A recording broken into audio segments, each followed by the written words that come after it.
1924년 조선예수교연합공의회로 출발한 한국기독교교회협의회 NCCK가 올해 창립 100주년을 맞았습니다. 교회협의회 김종생 총무가 신년 기자간담회를 갖고 100주년 사업들을 진행해 나가며 한국교회 전체를 끌어안겠다고 밝혔습니다. 몽골은 1990년 공산주의가 무너진 이후 기독교 복음 전도가 자유롭게 펼쳐지고 있지만 아직 복음화율은 3% 정도에 그치고 있습니다. 여의도 순복음교회가 코로나 이후 새로운 도약을 바라는 몽골 교회들과 함께 몽골 복음화를 위해 힘쓰기로 했습니다. 대한예수교장로회 통합총회가 챗GPT를 비롯한 대화형 인공지능 서비스와 관련해 교단 차원에서 윤리규정 제정에 나섭니다. 전 세계 선교지 소식을 전하는 미션 리포트. 오늘은 캐나다 원주민 선교에 대해 들어봅니다. 여러분 안녕하십니까? CBS 뉴스입니다. 한국기독교교회협의회 NCCK는 1924년 조선예수교연합공의회로 창립된 교회들의 협의체로 올해 창립 100주년을 맞았습니다. NCCK는 창립 100주년을 맞아 갈등과 분열을 겪고 있는 우리 사회를 향해 올 하반기 한국기독교 사회선언문을 발표한다는 입장입니다. NCCK 총무 김종생 목사는 신년 기자간담회를 갖고 100주년 사업들을 진행해 나가며 한국교회 전체를 끌어안겠다고 밝혔습니다. 고석표 기자입니다. 1924년 9월 24일 조선예수교 연합공의회로 출범한 한국기독교교회협의회. 올해 창립 100주년을 맞게 된 교회협의회는 핵심 사업으로 2월 말에 열리는 에큐메니칼 정책협의회를 제시했습니다. 여기에서 논의된 내용들과 한국교회 밑에서부터의 다양한 입장 등을 수렴해 1988년 발표했던 소위 88 통일선언문에 버금가는 가칭 한국기독교 사회선언문을 올 하반기 발표한다는 입장입니다.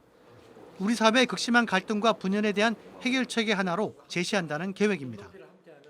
아래서부터 이야기를 좀 모으는 그런 과정으로 출발을 해서 아마 그것이 아마 11월 우리가 이제 총회에 사회 선언을 좀 하려고 해요. 그래서 정책협의회가 그리고 분과별로 모임을 좀 가지려고 하는 그 부분이 저희들에게는 굉장히 좀 중요한 부분이 좀 되겠다. 100주년을 맞아 한국교회 100대 방문지, 100대 인물도 선정해 상반기에 발표하고 CBS와 함께 100주년 특집 다큐멘터리도 제작합니다. 또 100주년이 되는 올해 9월에는 세계교회 기구를 대표하는 해외 파트너 100여 명을 초청해 국제 컨퍼런스와 에큐메니칼 감사 예배를 드리며 이어 11월에는 100주년 기념대회 등을 잇따라 개최합니다. 특별히 해외 교회들과 함께 이런 일들을 좀 준비해서 화해 통일의 길들을 좀 모색하는 활로를 좀 찾아보는 그런 계기로 삼아 보려고 생각 중에 있습니다. 100주년을 기독교 사회운동 역사로 정리하는 역사 편찬 작업도 진행해 20권의 기독교 사회운동사 자료집을 펴내고 4권의 한국 기독교 사회운동사도 발간합니다. 김종생 총무는 또 교단에 따라 입장 차이를 보이는 동성애와 부활절 예배 문제 등도 회원교단, 보수교단 등과 조율해 배제되는 모습 없이 하나 되는 모습으로 발전할 수 있도록 역할을 감당해 보겠다고 말했습니다. 적어도 사회 약자나 소수자가 배제되고 혐오되지 않도록 하는 그런 정도 선에서 우리가 어떤 적정한 어떤 선들을 좀 찾아야 되지 않겠는지. 이 밖에 한반도 종전 평화 캠페인과 북한 조국령과의 연대 활동, 비정규직 노동 문제, 교회 성폭력 예방 문제, 평화 통일을 향한 청년의제 발굴 세미나 등 다양한 분야에서 올 한 해 100주년 사업 활동을 지속합니다. 교회협의회는 현재 애장통합총회 등 9개 회원교단을 비롯해 CBS 등 5개 연합기관과 14개 지역교회협의회가 회원으로 활동하고 있습니다. CBS 뉴스 고석표입니다. 몽골은 1990년 공산주의가 무너진 이후 기독교 복음 전도가 자유롭게 펼쳐지고 있지만 아직 복음화율은 3% 정도에 그치고 있습니다. 지금으로부터 20년 전 몽골 선교를 시작한 여의도 순복음교회가 코로나 이후 새로운 도약을 바라는 몽골 교회들과 함께 몽골 복음화를 위해 힘쓰기로 했습니다. 보도에 이승규 기자입니다. 몽골은 우리와 생김새가 유사해 친근한 나라입니다.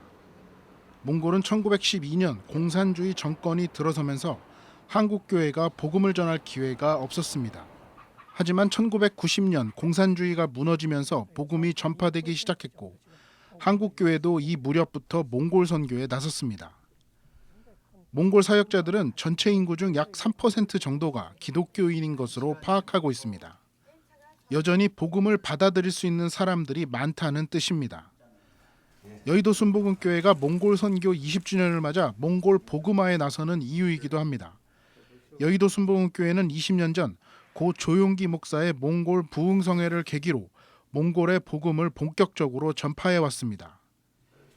이영우 목사는 복음 전파 측면에서 몽골은 여전히 기회의 땅이라며 오순절의 부흥을 몽골에서 다시 한번 재현하고 싶다고 말했습니다.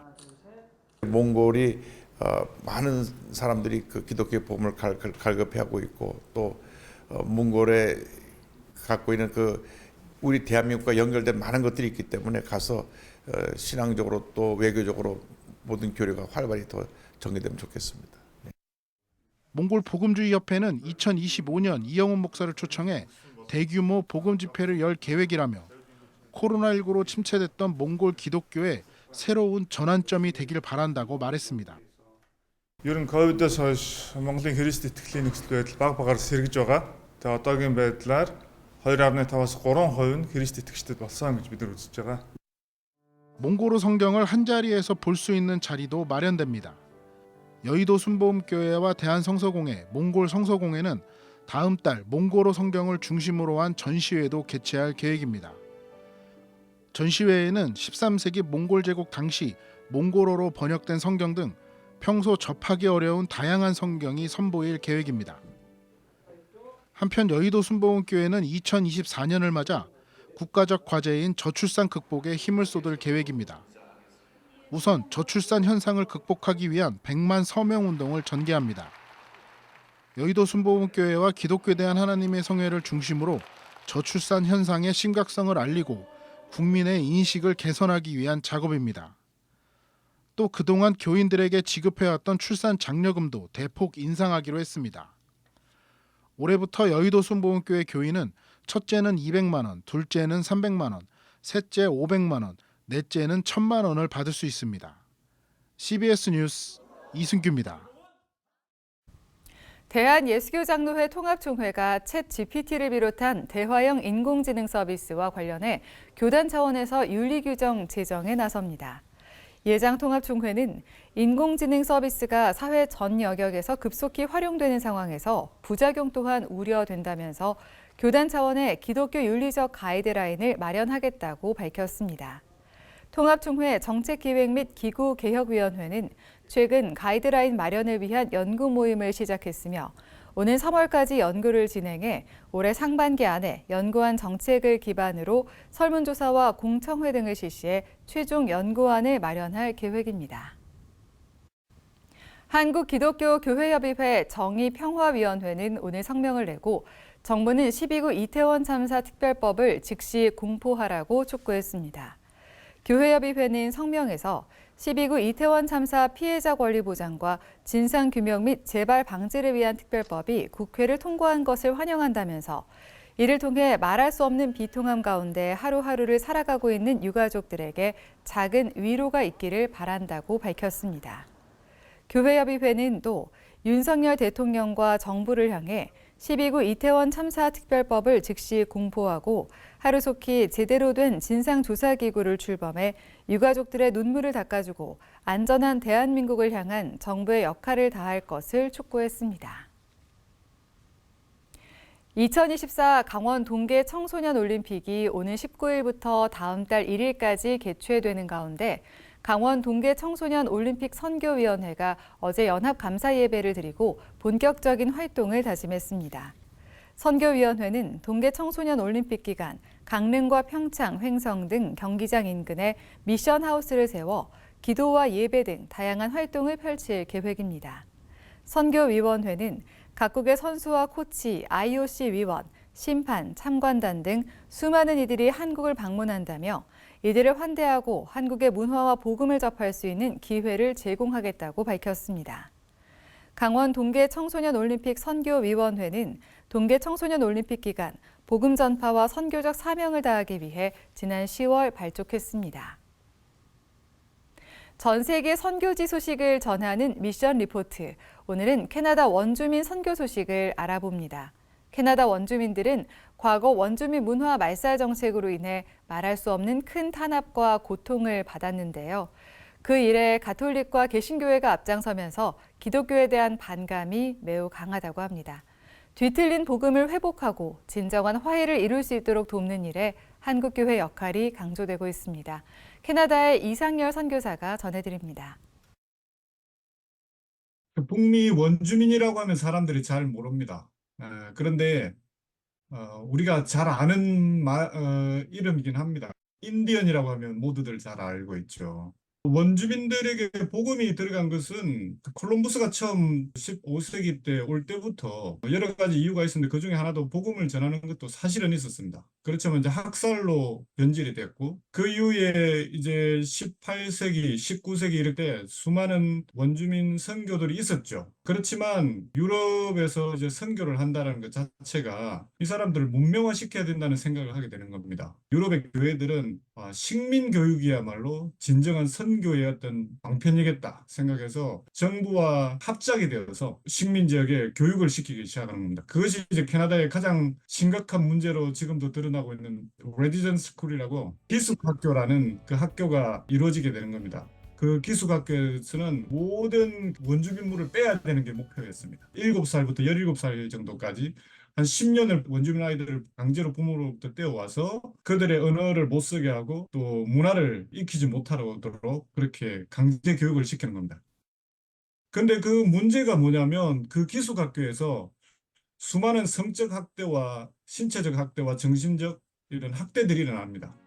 그리고 또 그게 수많은 아이들이 죽게 되는 거죠. 통계상으로는 캐나다 정부는 8,000명 뭐 이 정도 죽었다고 얘기하지만 원주민들의 보고들을 보면 셀 수가 없다. 그 기숙학교가 1996년에 마지막으로 문을 닫게 되었는데 지금 40대, 50대들이 이제 원주민 기숙학교를 경험한 사람들이 많죠. 그러다 보니까 기독교의 하나님이라는 것은 침략자의 아버지고 예수는 그의 아들인 거죠. 그래서 수많은 사람들의 목숨을 앗아간 그런 종교가 바로 기독교가 되어 있는 것입니다. 그래서 이 원주민 지역은 미전도 종족이라고 표현하지 않고 어떤 우리 선교사님 같은 경우는 오전도 종족이다. 복음이 잘못 왜곡되어서 들어간 곳이라고 표현합니다. 원주민들 중에 기독교를 모르는 사람이 아무도 없습니다. 그렇지만 기독교의 하나님은 침략자의 신이고 자기들을 학살하고 학대하고 폭행을 지른 그런 종교가 기독교가 되어 있는 겁니다.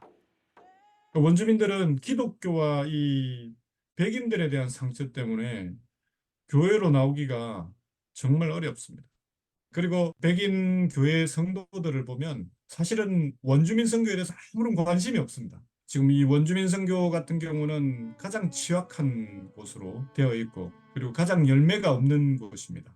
이 선교적으로 우리가 본다면 캐나다 원주민 지역이야말로 정말 한국 선교사가 필요한 상황이라고 저는 생각이 듭니다. 친구와 친구가 싸우게 되면 그 중재해주는 역할이 있어야지만이 좋은 화해들이 일어날 가능성이 있잖아요. 그런 것처럼 백인들 교회들이 모임에 원주민들이 가지 않고 원주민들의 모임에 백인 목사들이 오지 않는 상황에서 외부에서 온 선교사들이 양쪽을 다 불러 모아서 함께 얘기해보는 그런 토론의 장들을 만들어낼 수 있는 게 이 한국 선교사 외부의 선교사들이라고 생각이 듭니다. 2, 3년 전에 기숙학교 옆에서 이제 215구의 무명의 유해들이 발견이 되어서 지금 원주민과 백인 교회 또는 백인 정부와의 가장 극도의 긴장된 상태이기는 합니다. 서로 진실을 바라보고 그러면서 그 안에서 화해의 씨앗들이 자라나게 되는 그런 일들이 필요하다고 저는 생각이 듭니다. 그래서 저 같은 경우는 화해를 위한 사역들을 많이 진행하고 있습니다. 저랑 연결되어 있는 캐나다 백인교회와 그리고 또 저랑 연결되는 원주민 어르신들 엘더 모임이 있는데요. 정기적으로 같이 모임을 하고 서로 이제 관계 맺도록 하고 화해를 위한 크리스마스 디너 파티라든지 걷기 행사, 화해를 위한 여행도 같이 이제 원주민 어르신들과 백인 교회 성도들이 함께 유해가 발견된 곳에 같이 가서 진실 얘기를 듣고 그곳에서 같이 기도도 하고 서로 그들의 얘기를 들으면서 자신의 잘못들도 좀 뉘우치고 하는 그런 일들을 계속 진행하고 있고요. 백인 교회들이 원주민을 위해서 뭔가 손을 내밀고 이럴 때는 이때까지 했던 잘못들 때문에 오해가 생기고 곡해가 생기는데 우리 한인 선교사들이 그 가운데 들어가서 브릿지 역할을 한다면 그것만큼 더 좋은 선교의 역할이 없다고 저는 생각이 듭니다. 원주민들에게 그 침략자의 예수 그리스도가 아니라 친구로 오신 예수 그리스도를 전해지는 그런 시간이 왔으면 좋겠습니다. 정말 진정한 사랑으로 오신 예수님, 그 예수님이 그들 가운데 들어갔으면 좋겠습니다. 그 다음에 캐나다 내에 있는 백인 교회들과 원주민들이 십자가 아래서 서로 진실을 마주하고 화해하는 일이 일어날 수 있도록 기도해 주십시오. 또 한 가지는 우리 한국 교회는 부흥을 경험해 봤지 않습니까?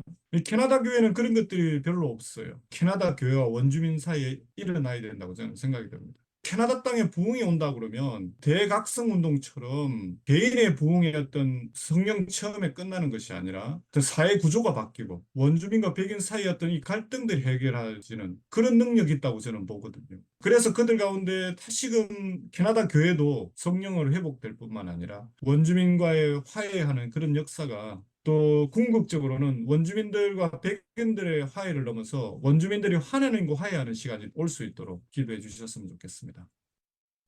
캐나다에서 원주민을 선교하고 있는 이상열 선교사입니다. 감사합니다.